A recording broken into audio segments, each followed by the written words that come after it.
नमस्कार, बहुत स्वागत है। आप देख रहे हैं जेकेएल प्राइम टाइम। मैं हूं आपके साथ अबू हुरैरा। कश्मीर में एक बार फिर से लोकतंत्र की जीत हुई है। जी हां, लोकसभा 2024 के चुनाव के 5वें चरण के तहत बारामूला की सीट पर आज बम्पर वोटिंग हुई है और कुल मिलाकर रिकॉर्ड तोड़ वोटिंग यहां पर एक तरह से दर्ज हुई है। 58% वोटिंग, जो अपने आप में एक तरह से रिकॉर्ड है। लोग लंबी बड़ी तादाद में घरों से निकले, लंबी लंबी कतारों में लोग पोलिंग बूथ पर वोट करने के लिए निकले। अब सवाल ये उठता है, आखिर इतना बड़ा बदलाव कैसे, इतना बड़ा चेंज कैसे, इसे किस तरह से देखा जाए। श्रीनगर से जो सिलसिला शुरू हुआ था, बारामूला पहुंचते पहुंचते लोगों का उत्साह और बढ़ गया और श्रीनगर से ज्यादा पोलिंग बारामूला की सीट पर रिकॉर्ड की गई है। इस बदलाव को, लोगों के इस उत्साह को किस तरह से देखा जाए, आज इसी को हम जेकेएल प्राइम टाइम में समझने की कोशिश करेंगे। बहुत खास मेहमान भी मेरे साथ जुड़ेंगे और इसी पर आज हम चर्चा करेंगे।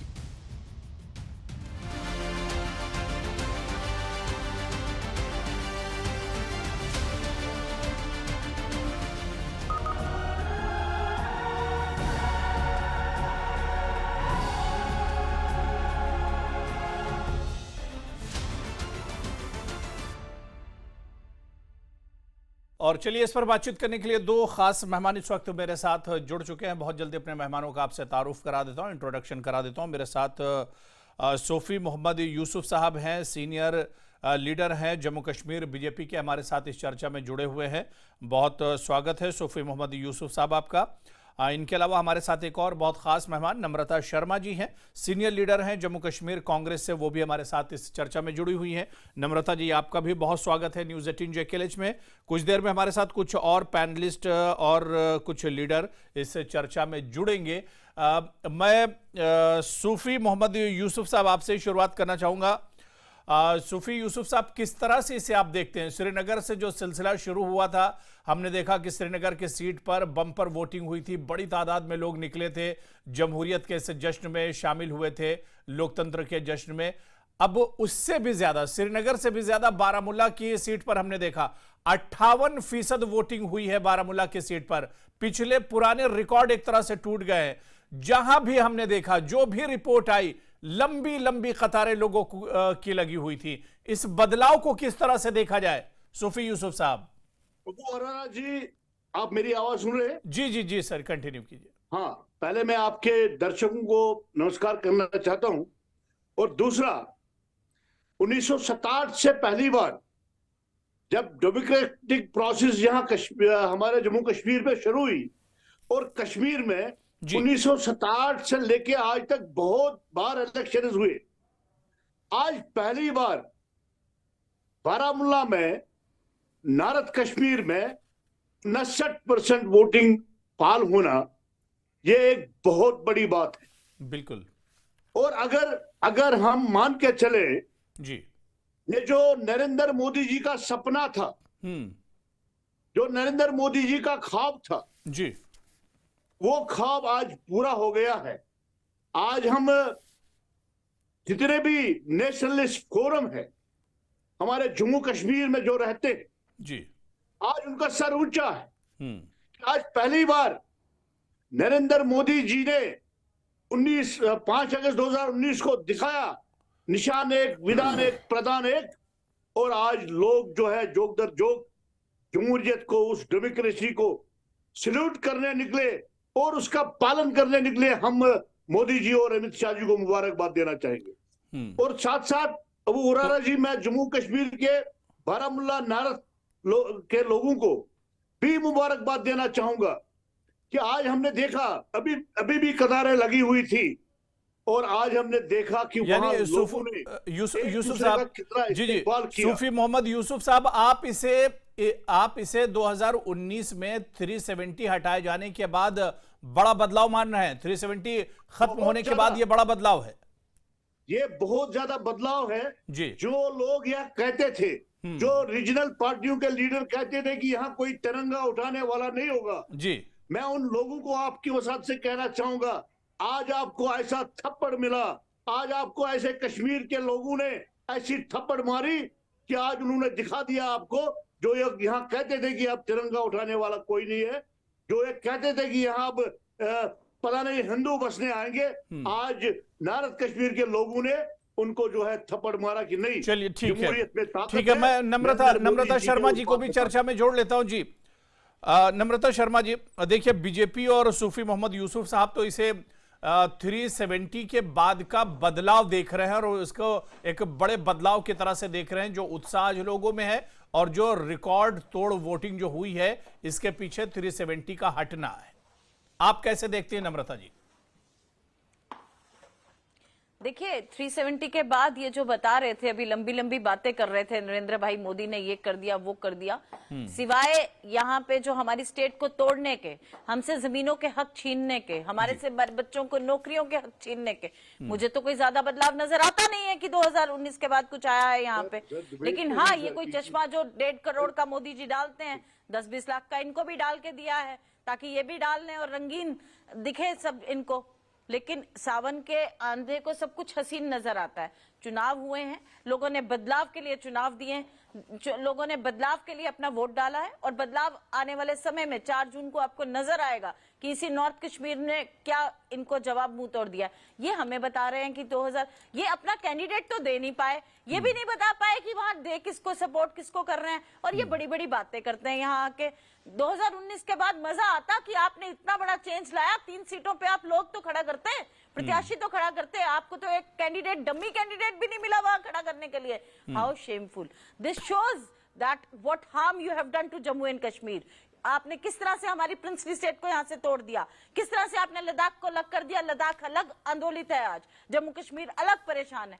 तो आपने परेशानी का जिस तरह से यहाँ पे हमारी परेशानी को दुगना नहीं तिगुना किया, हमें बहरहाल हमारे बच्चों को, युवा को बेरोजगार किया, महिलाओं पे अत्याचार किया, बुजुर्गों के आपने पेंशन तक छीन ली, आपने महिलाओं के जो आपने वादे किए थे कि बहुत हुई महंगाई की मार, आपने तो वो हाल कर दिया कि मुर्गा सस्ता हो गई, महंगी दाल हो गई। तो आपकी क्या बात करें मोदी जी, आपसे लोग परेशान हैं, लोगों ने मन बना लिया है। आपने कल देखा होगा कि हिंदी हार्टलैंड के अंदर 46 डिग्री टेम्परेचर में यूपी के अंदर किस तरह से लोगों ने वहां बदलाव की कल एक नई रूपरेखा खड़ी करी, और किस तरह से कल राहुल जी और अखिलेश जी के लिए वहां पे 5 लाख से ज्यादा की भीड़ उमड़ गई कि वो एक प्रेस वार्ता किए भी नहीं, उनको वहां वो लोगों को संबोधित भी नहीं कर पाए और उनको सिर्फ प्रेस को ही संबोधित करके वापस आना पड़ा। और लोगों से किस तरह से प्यार और लोग देखिए बिल्कुल बिल्कुल बिल्कुल जी नम्रता जी जी नम्रता, सूफी मोहम्मद यूसुफ साहब आपको इस पर जवाब देंगे, वो कुछ कहना चाह रहे हैं। इस बीच मैं बता दूं कि मेरे साथ एक और बहुत खास मेहमान एडवोकेट मुजफ्फर इकबाल खान साहब, जो सीनियर लीडर हैं जम्मू कश्मीर नेशनल कॉन्फ्रेंस के, वो भी हमारे साथ जुड़ चुके हैं। एडवोकेट मुजफ्फर इकबाल खान साहब, आपका भी बहुत इस्तकबाल है न्यूज 18 JKLH में। नम्रता जी मेरी आवाज आप तक आ रही है? नहीं जी, नहीं आ रही थी, अब आई है। अच्छा ठीक है जी क्योंकि सूफी मोहम्मद यूसुफ साहब कुछ कहना चाह रहे हो, मुजफ्फर साहब भी हमारे साथ जुड़ चुके हैं जी। सूफी साहब जल्दी से जवाब दीजिए, मैं मुजफ्फर साहब आ रहा हूँ। खोलना चाहते होंगे उस पिटारे को। बहन जी, आपके ओर से राहुल गांधी ने एक दिन बयान दिया था कि कश्मीर को अखाड़ा बनाना है सियासत के लिए, वो आपने 47 से लेके इसको बनाया, और आज आप कह रहे हैं कि बीजेपी ने कैंडिडेट खड़ा नहीं किया। बीजेपी के सामने नेशन फर्स्ट है।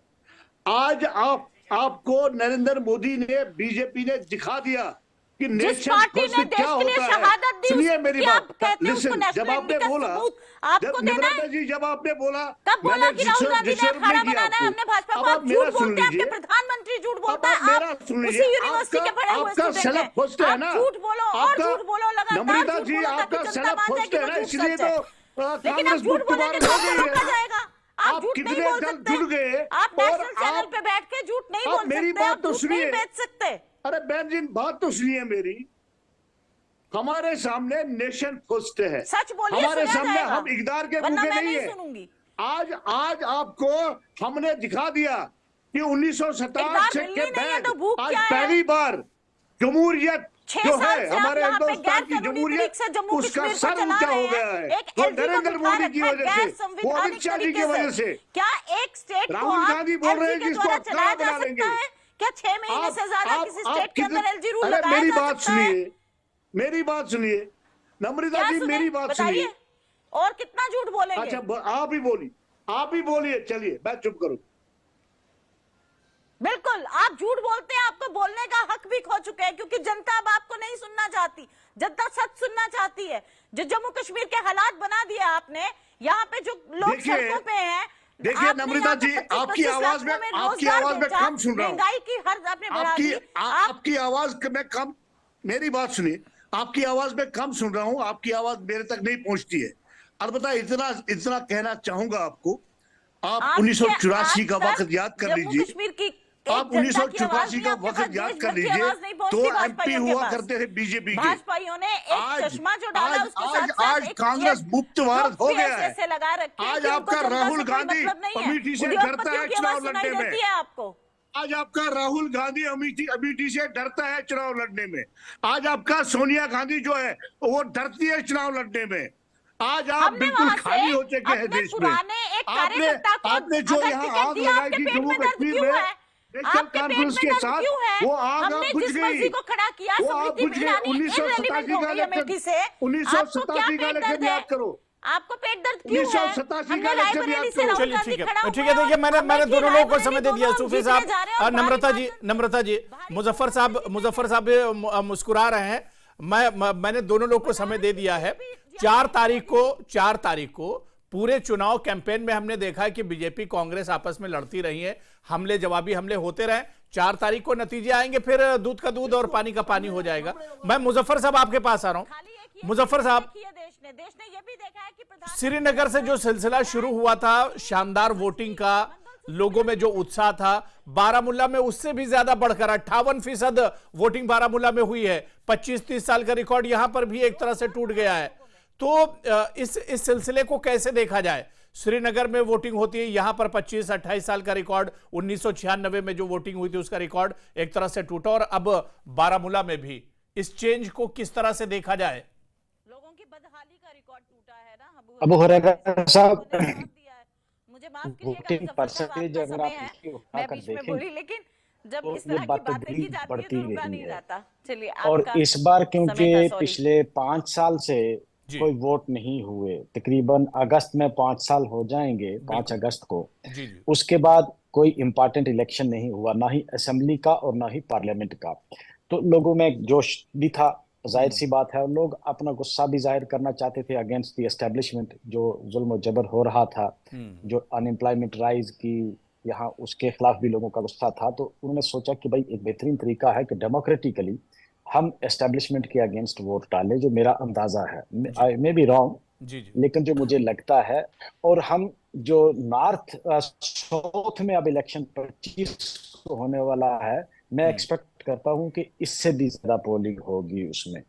उसकी वजह भी यही है, जहां जहां भी हम गए, हम कैंपेन में गए, तो लोगों का एक तो जोशो खरोश भी था, क्योंकि बहुत अरसा तक लोग अपने जज्बात को दबा के रखे हुए थे कि हम किस तरह एक्सप्रेस करें। आपने देखा होगा गली कोचों में बहुत पुरजोश जो थे हर पार्टी के, मैं नहीं कहता कि सिर्फ हमारे ही पार्टी के थे, हर पार्टी के लोग जो थे वो आपने भी बहुत वोसिफरस कैंपेन हुई है, हर पार्टी ने की है।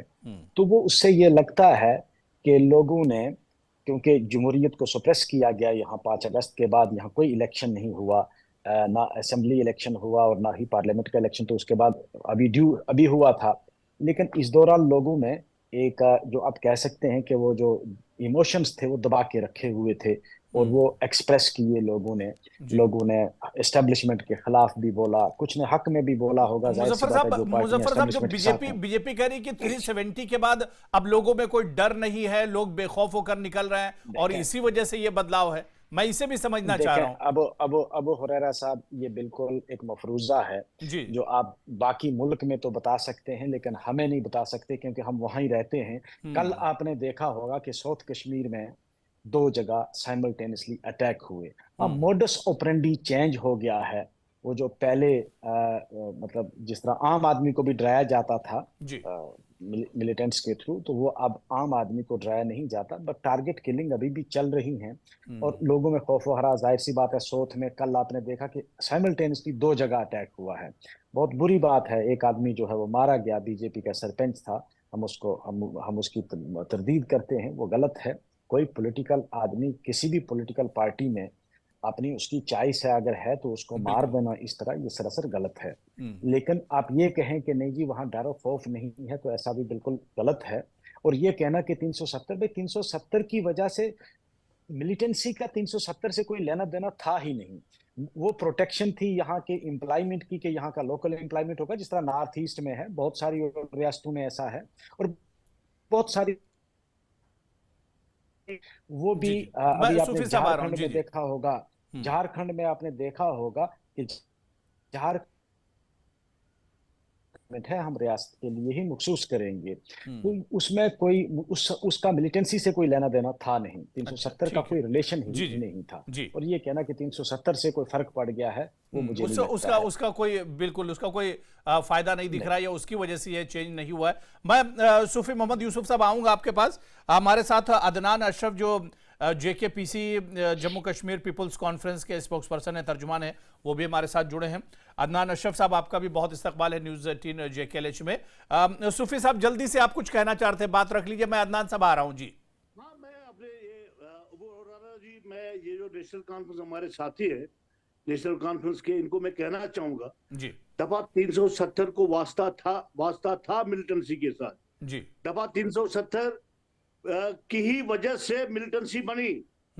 इनको मैं याद दिलाना चाहूंगा, 87 के बाद कांग्रेस के साथ जब इन्होंने इकार किया, यहाँ आज आपके ही टीवी पे एक जमात इस्लामी के लीडर ने बयान दिया कि 87 में इन्होंने चोरी की, 87 में इन्होंने डाका डाला, तभी यह मिलिटेंसी हुई। मिलिटेंसी के साथ वास्ता था, मिलिटेंसी आप लोगों ने खड़ी की, और इसीलिए अब मिलिटेंसी खत्म हम कर रहे हैं।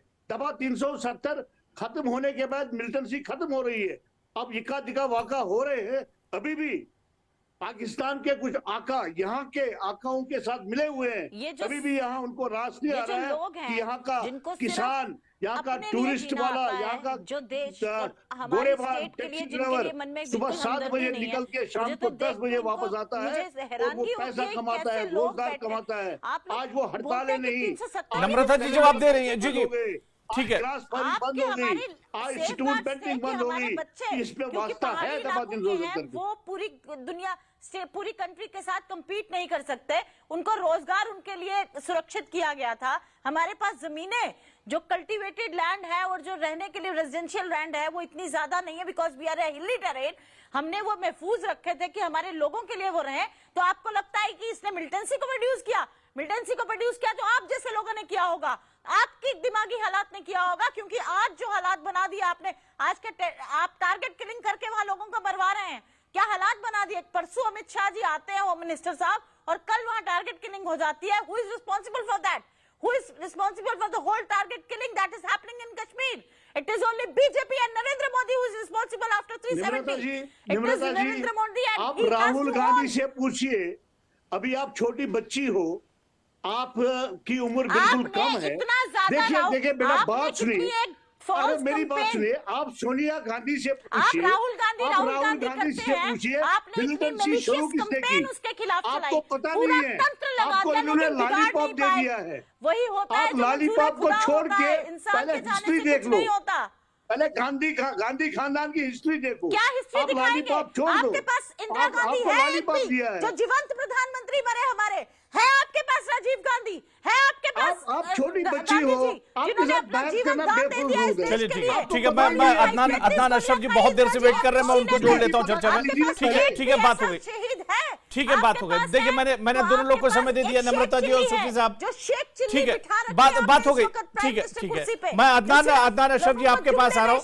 अदनान साहब, कैसे देखते हैं? बारामूला में 58% वोटिंग हुई है, कई साल का रिकॉर्ड टूट गया है। लोगों में हमने देखा कि सुबह से ही लोगों में काफी ज्यादा जोशो खरोश था इस पोलिंग को लेकर, जमहूरी अमल को लेकर।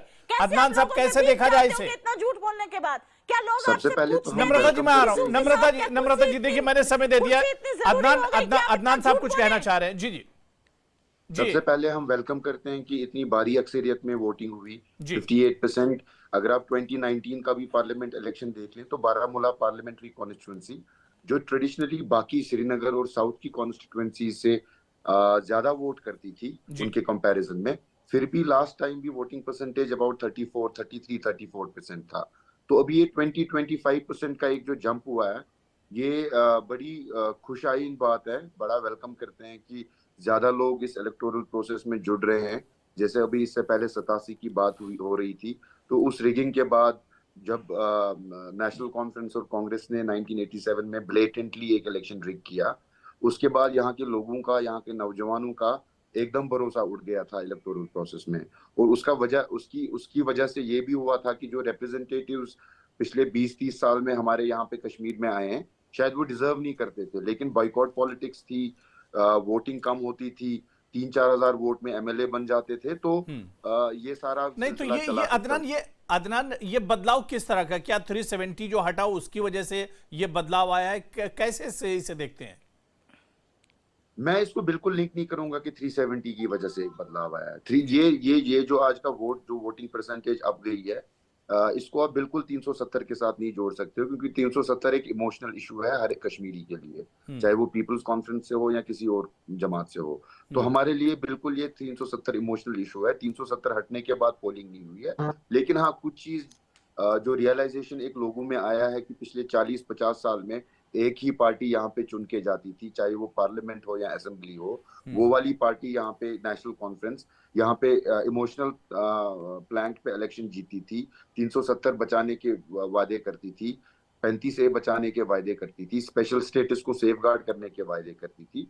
आई थिंक लोगों में समझ आ गया है कि इस बीमारी को, जो ये एक कोरोना हमारे कश्मीर में पिछले 40-50 साल से फैला हुआ है, इसको निकालने का एक ही वे आउट है, वो है कि वोट करें। क्योंकि जितनी कम वोटिंग हुआ करती थी, उतना ज्यादा फायदा नेशनल कॉन्फ्रेंस को हुआ करता था, क्योंकि वो ट्रेडिशनली रिवायती पार्टियां इसके लिए जिम्मेदार हैं। जी, तो इस मुजफ्फर साहब हमारे साथ जुड़े हुए हैं क्या? प्लीज मुझे 30 सेकंड से, इस बारी का जो वोट है, this is a vote for change, this is a vote to throw out the national conference which has been ruling in the last 30-40 years.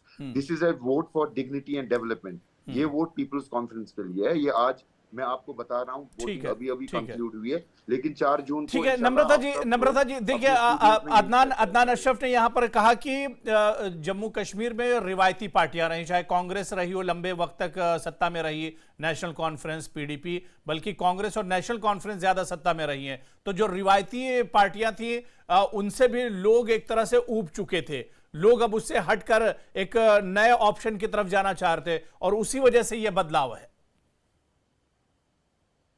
देखिए, जमहूरियत है देश के अंदर और लोग चुन के अपने नुमाइंदे भेजते हैं, चाहे रिवायती पार्टियों को जितवाते हैं।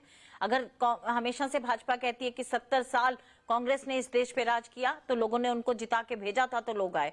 10 वर्ष बीजेपी को भी दिए थे, लेकिन जो फेलियर हुआ उसी का नतीजा है कि आज साउथ के अंदर बिल्कुल बीजेपी फेल हो चुकी है, नॉर्थ में हाफ हो गई, और ईस्ट और वेस्ट में भी क्या हालात है वो आपसे छुपे नहीं है। तो देखिए, जो भी ये रिवायती पार्टियों का नाम लें या किसी का भी लें, people want a change in Jammu and Kashmir, people want some democratic process to be revived in Jammu and Kashmir, so that they have their own government. लेकिन कश्मीर की नम्रता जी बात करते हैं, यहाँ बीजेपी तो है नहीं, फिर चेंज क्या चाह रहे हैं लोग? यहाँ डेमोक्रेसी का, जमहूरियत का पिछले 10 वर्षों के अंदर, उसको दोबारा से बहाल करने के लिए लोगों ने वोट दिया, और ये जो वोट है इसको सूफी साहब समय कम है, आप बीच में बोल सकते हैं। जी, चुनना चाहते हैं जो उनके लिए हमेशा नौकरियों की बात करे, युवा उसको रोजगार के उसको वोट देगा।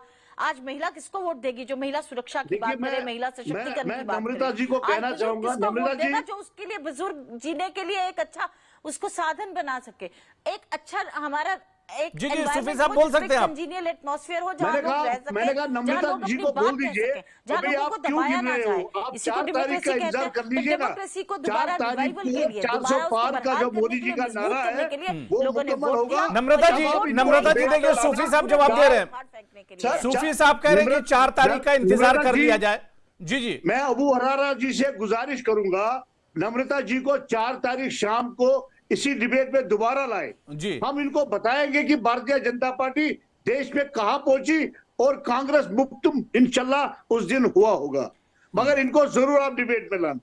भाई मेरे मैं पक्का आऊंगी सूफी साहब, और अभी याद आप- रखिएगा अभी- कि आप अभी यहाँ आप- होने चाहिए। अभी मैं आप- आप ही के अभी साथ आप डिबेट ये- करना चाहूंगी मेरे बड़े भाई। लॉलीपॉप मत याद खाइए, रखिएगा। अभी आप और इस लॉलीपॉप वक्त मत जो खाइए। देश के 4 हालात तारीख के बना दिए बाद खाइए, भाजपा ने, 4 तारीख के बाद खाइए हालात आप। तो 4 मोदी जी के तारीख खुद ही डिबेट खराब में है। आइए, जब- फिर आप मेरे साथ बैठिए। चलिए 4 तारीख तो देखिए न्यूज 18 जेकेएलएच पर बिल्कुल, मैं सबसे चाहूंगी सटीक और सुखी साहब, सबसे बड़े तेज भाई नतीजे आप आएंगे ही, जरूर आए। और और 4 मैं तारीख को आपको दूध का दिखाऊंगी दूध और कि पानी का लोग पानी हो ही चाहते जाएगा। हैं, तो किस अभी तरह अभी से अभी तो सबके अपने अपने दावे हैं सूफी साहब, उसके जुड़े नम्रता से जी तक सबके अपने अपने दावे हैं। 4 तारीख को तस्वीर बिल्कुल साफ हो जाएगी, 4 तारीख को तस्वीर बिल्कुल साफ हो जाएगी। जब तक हमें भी इंतजार करना चाहिए। अब समय मेरे पास बिल्कुल नहीं बचा है। बहुत बहुत शुक्रिया सूफी मोहम्मद यूसुफ साहब हमारे साथ जुड़ने के लिए, नम्रता जी और अदनान अशरफ साहब, इनके अलावा एडवोकेट मुजफ्फर इकबाल खान साहब, सभी का बहुत बहुत शुक्रिया चर्चा में जुड़ने के लिए।